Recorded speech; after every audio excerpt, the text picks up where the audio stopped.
right, y'all. We are back. If you're listening on the TGN app, hope you enjoyed those ads. If you're on YouTube, we weren't gone for but a second. New episode here, episode 8, covering winning time.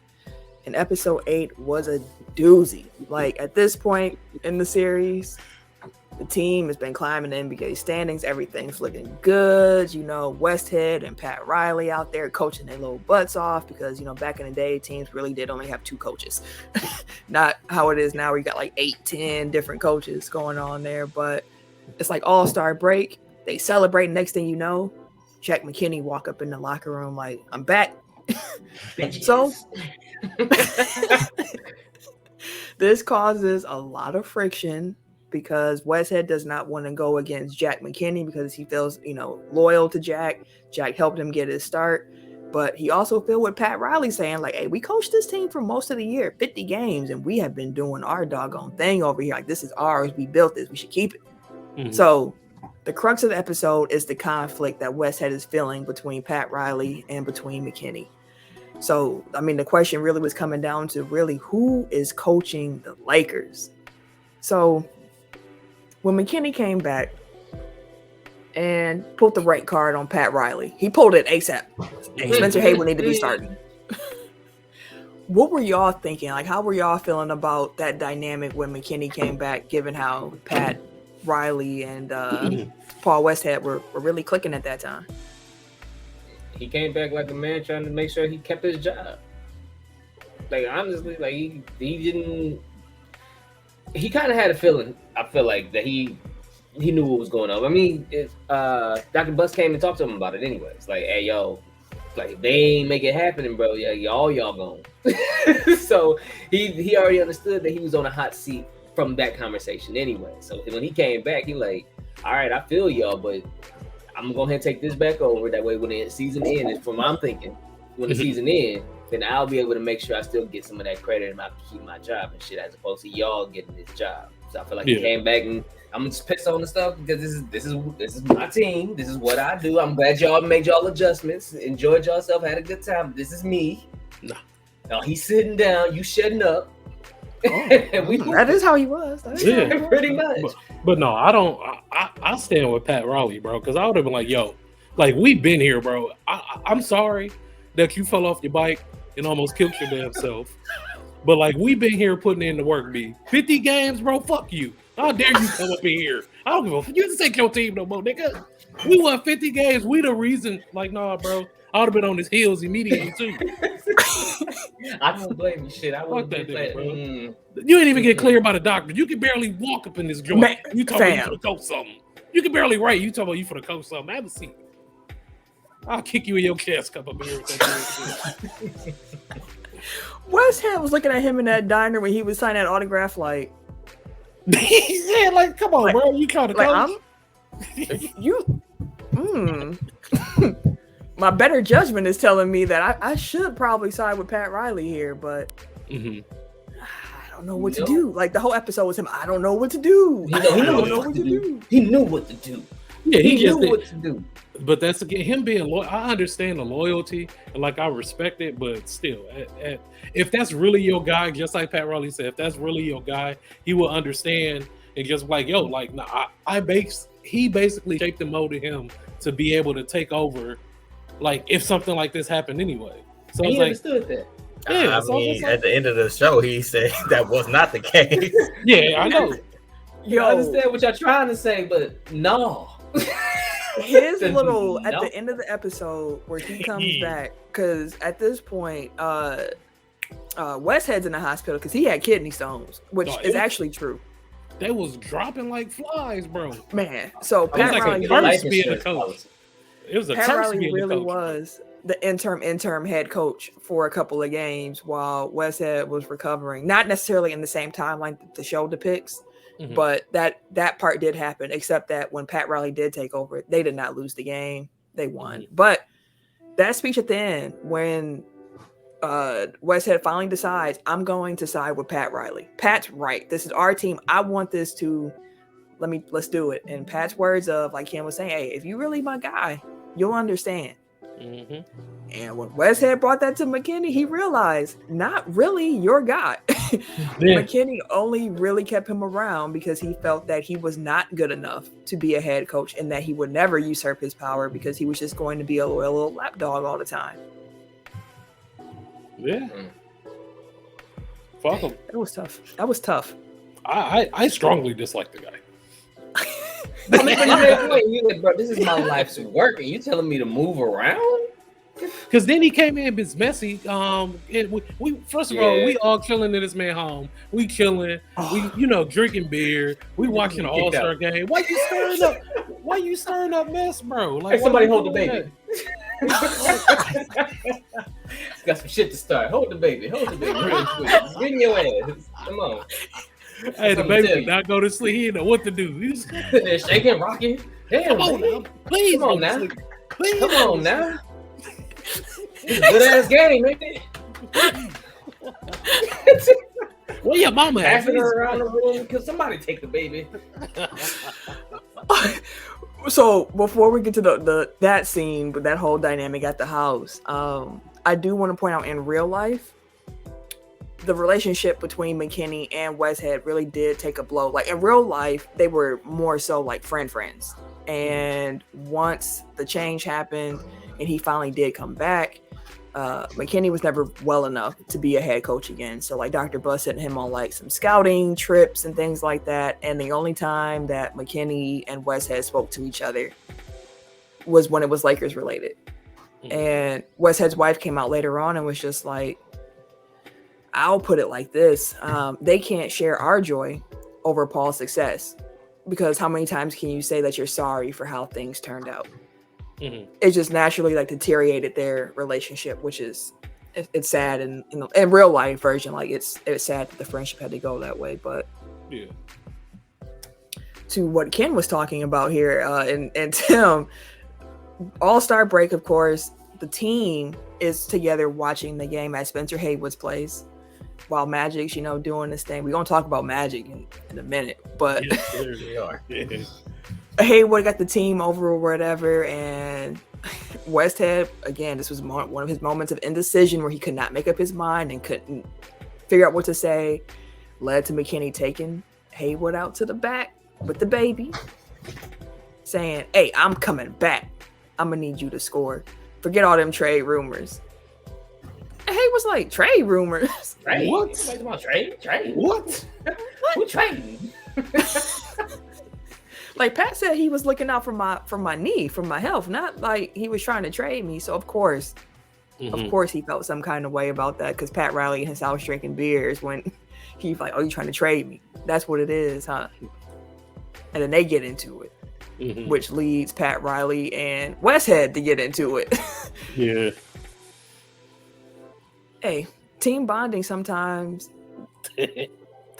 blows up in your face, I guess. No, I mean, I get what he said, because I would have felt some type of way too. Like, you in my crib, like you kikiing in my face, drinking my beer, eating my food, and then to hear like you was basically snaking me behind my back. Like, yeah, I'm definitely putting hands on you, sir, and I'm gonna kindly kick you out my crib. I mean, I guess like all NBA players, and I think they've even said on the show, like they understand that it's a business, but it's one thing when, like in the due course of the season, it's like we're making a move, whatever.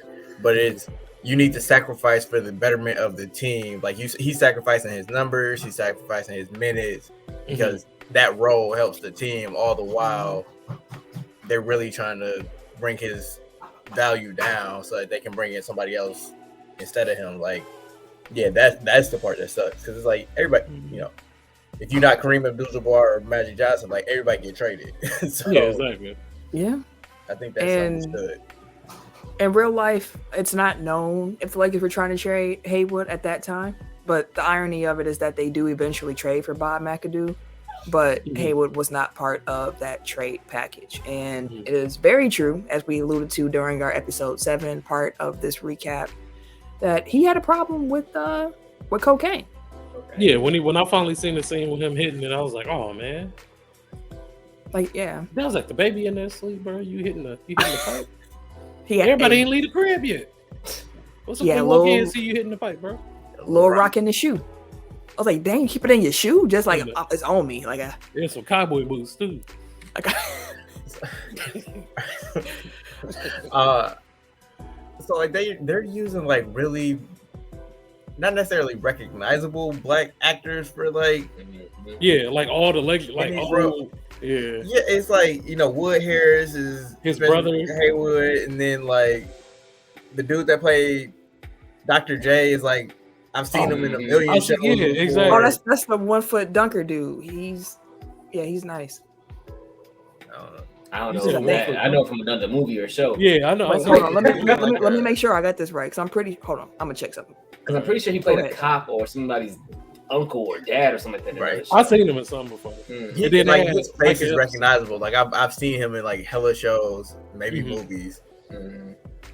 And like somebody else is and then like in the last episode, Elgin Baylor was Orlando Jones, and it's like that's Orlando Jones. Like, they really put. I was like, they done found everybody. I'm glad, you know, like I'm glad everybody getting the bag. Jobs, but it's like y'all couldn't find like actual actors. Hey, you know, like they on HBO getting their bag.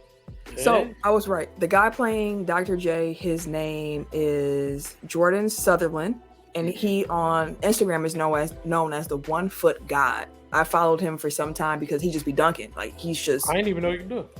No, that dude is like a known dunker. Like that's what he do. He's known for his 1 foot dunk. So I bet he relished the chance to be able to do that Dr. J legendary dunk where he cradled it and came back up around because he shitted on him. I'm like, first play of the game, bro. I had my man like, oh shit. My man's a slide across the field. Like, he was frozen, bro. Like, call the police. In real life, it was not Magic who got dunked on, by the way. It was Michael Cooper. Yep. And Coop said that's one of the greatest dunks he's ever seen before in his life. Face to face. I mean, my man's. I was like, good lord, why would you? I was like, damn, this is out the gate, bro. But see, and then I thought it was like how he was being like super nice to Magic too. And I was just like, Dr. J. Yeah, I was like, he been hella nice to him, bro. I was like, gotta be set up or something.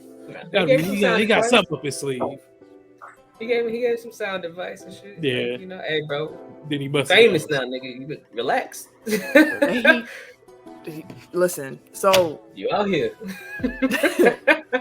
Real quick, because I have one more thing to say about Spencer Haywood in regards to the cocaine thing.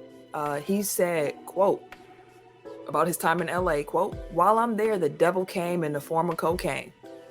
The devil got in there, man, and it was controlling me completely, and I wasn't myself. Those players never got a chance to see who Spencer Haywood is and was. Perhaps the most disheartening part of this particular interview was probably the fact that he said that his drug use was a pretty open fact, and nobody really said nothing like that. No, it was just like, oh, he do coke, so he do coke. Cool. But eventually he was able to kick that habit.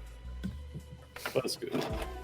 But yeah, Dr. J, that whole storyline, because that's really what like Magic and Cookie and Magic's at all the All-Star events. Woo, woo, woo. He's there with Cookie. Cookie come as his date, and she's, you know, like, hey, I got this job in Detroit doing, you know, my fashion thing. And Magic's like, hey, that's what's up, girl. I'm proud of you. Hey.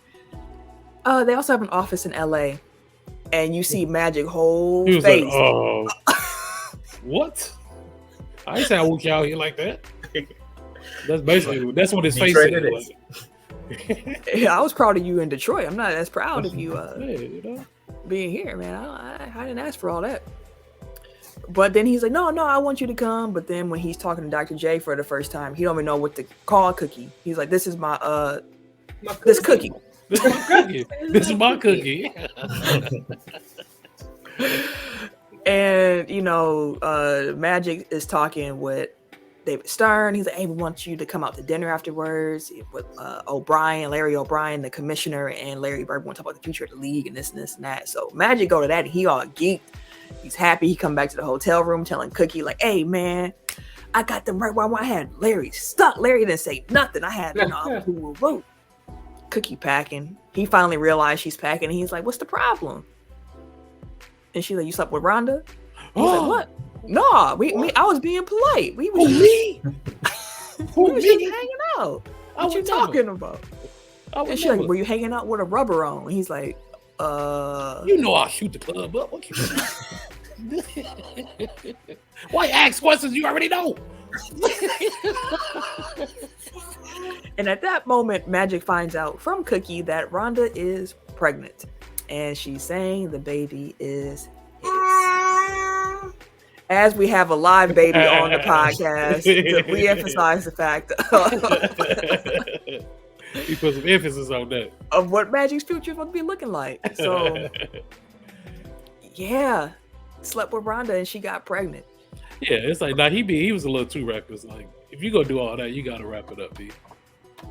Really? I mean, that's a common theme with Magic Johnson. Well, I was, yes.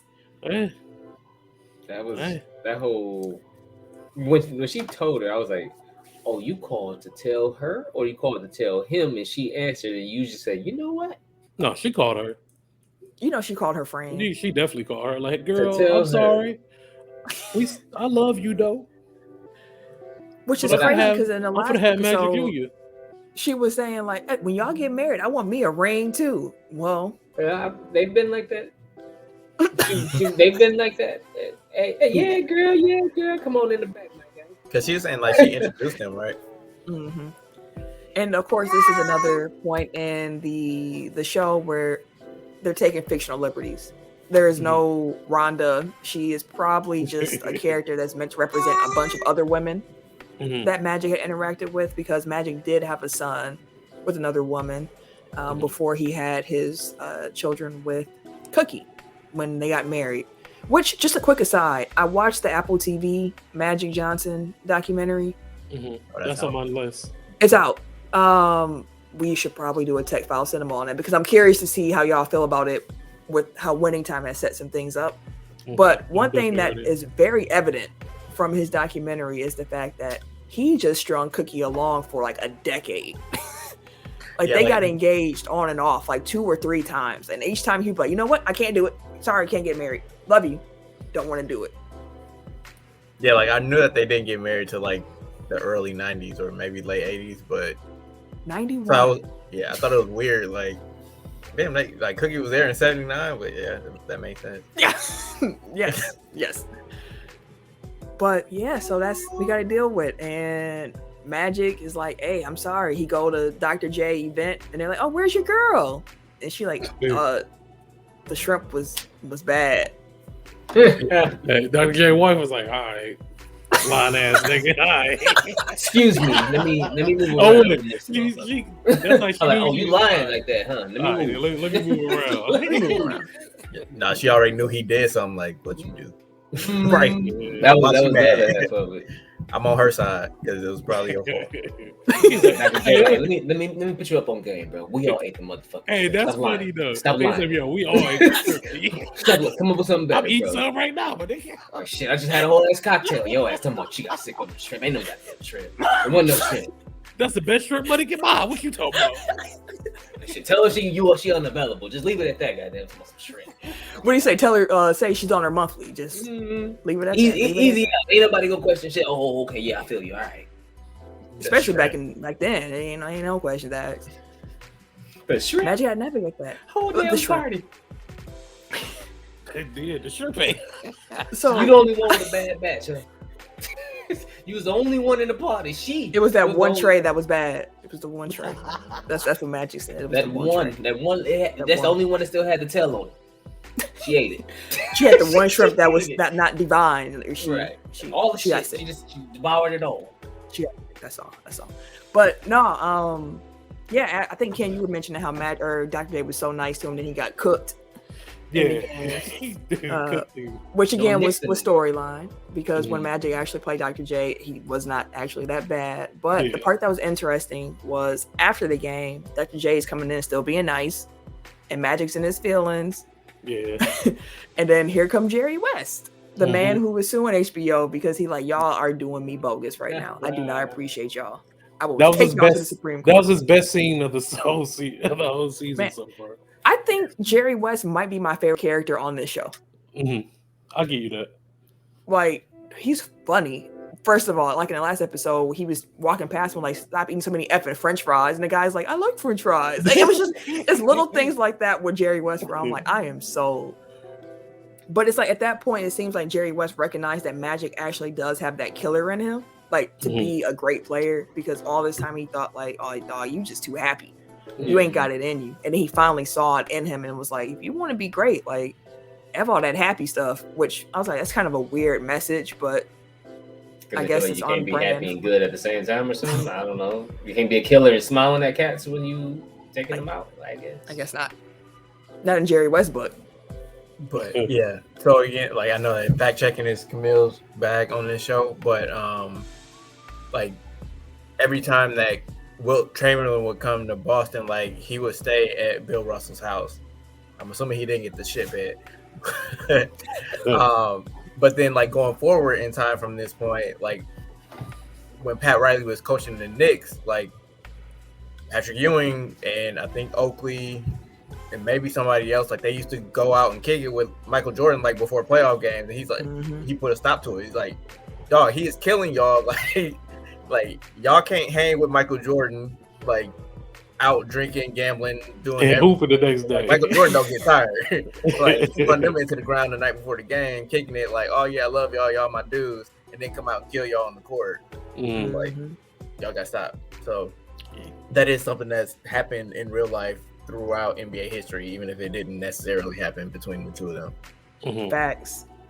And now, before we get out of here, we have got to talk about Dr. Buzz, because Dr. Buzz.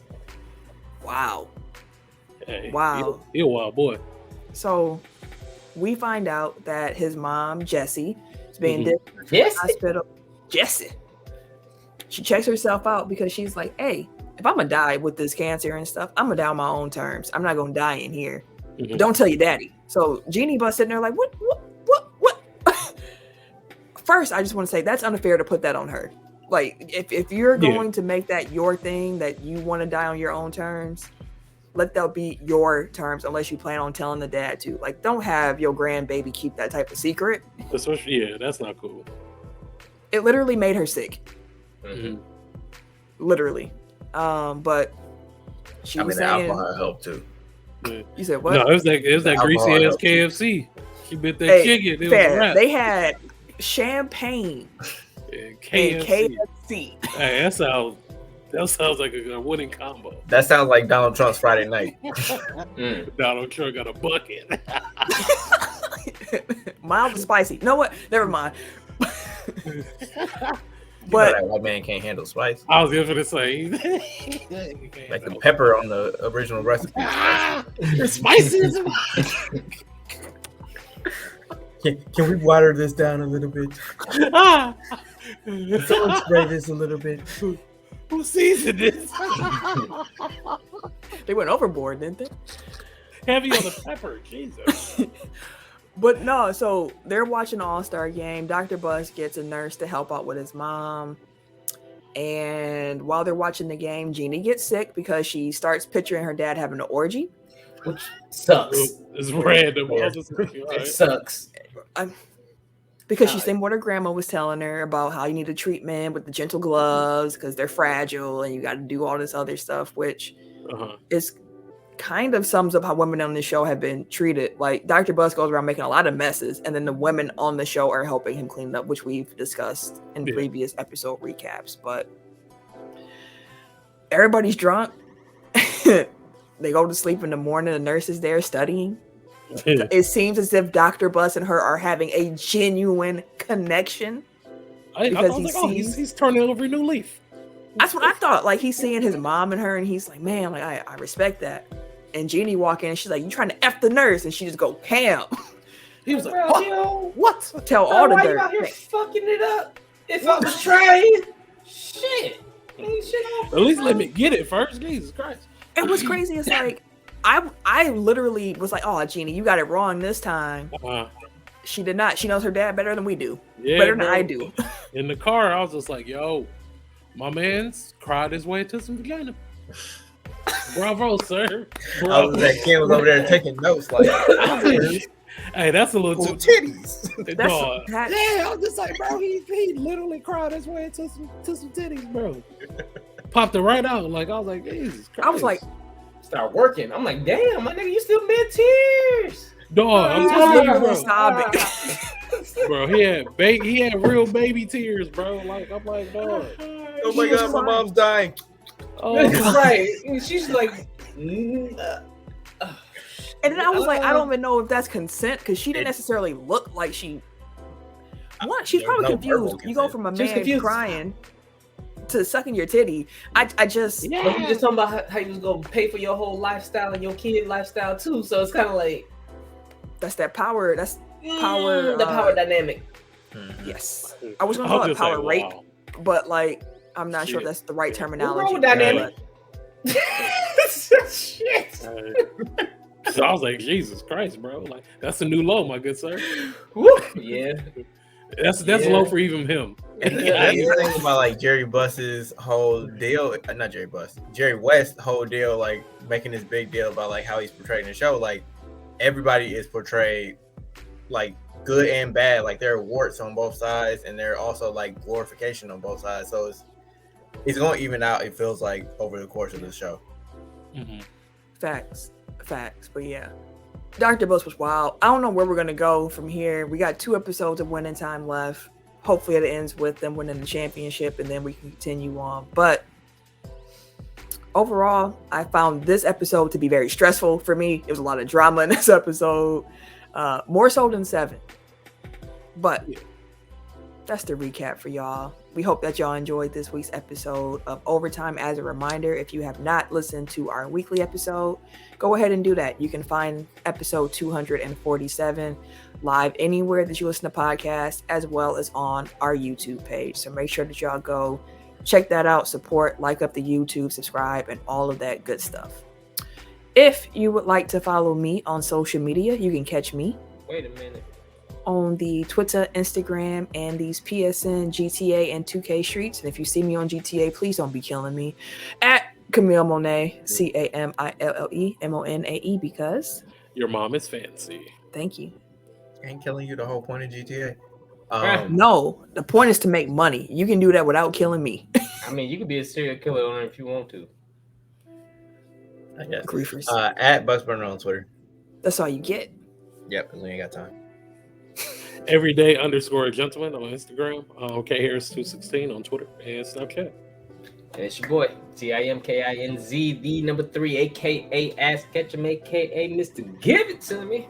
It's late, can't be yelling and shit. So y'all have a good night, man. Good It's day, mad good late. morning, good afternoon, lunch, breakfast, dinner, whatever. Wishing Enjoy you the best of tidings, no matter what time of the day it is for you and for yours. See y'all.